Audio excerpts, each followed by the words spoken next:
The end of law is not to abolish or restrain, but to preserve and enlarge freedom.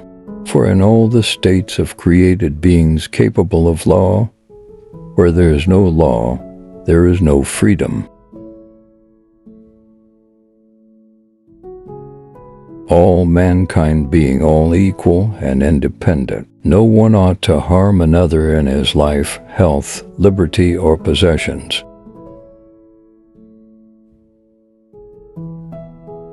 No man's knowledge here can go beyond his experience. Our incomes are like our shoes.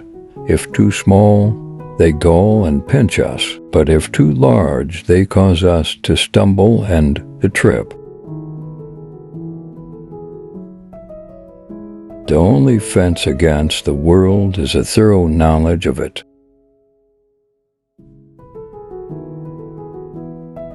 As people are walking all the time in the same spot, a path appears. New opinions are always suspected and usually opposed, without any other reason but because they are not already common. We are like chameleons. We take our hue and the color of our moral character from those who are around us.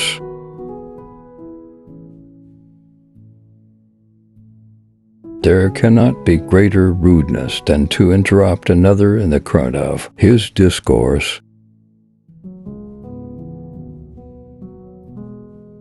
The reason why men enter into society is the preservation of their property.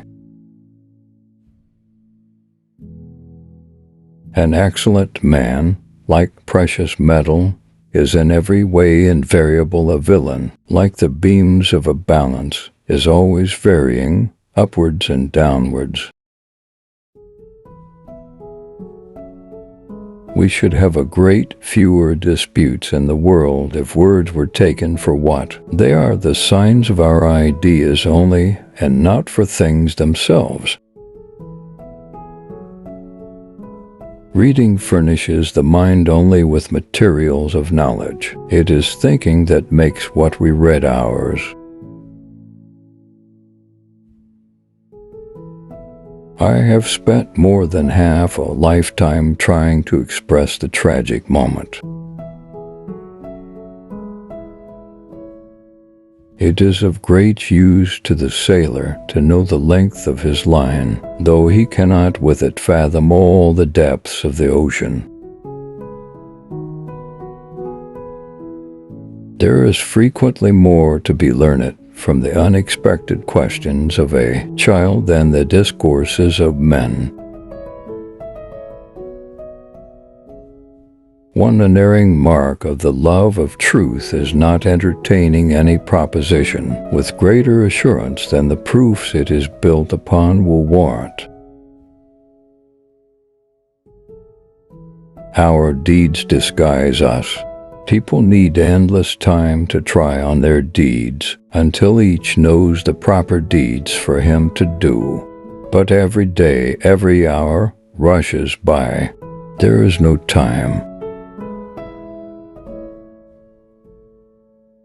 The dread of evil is a much more forcible principle of human actions than the prospect of good.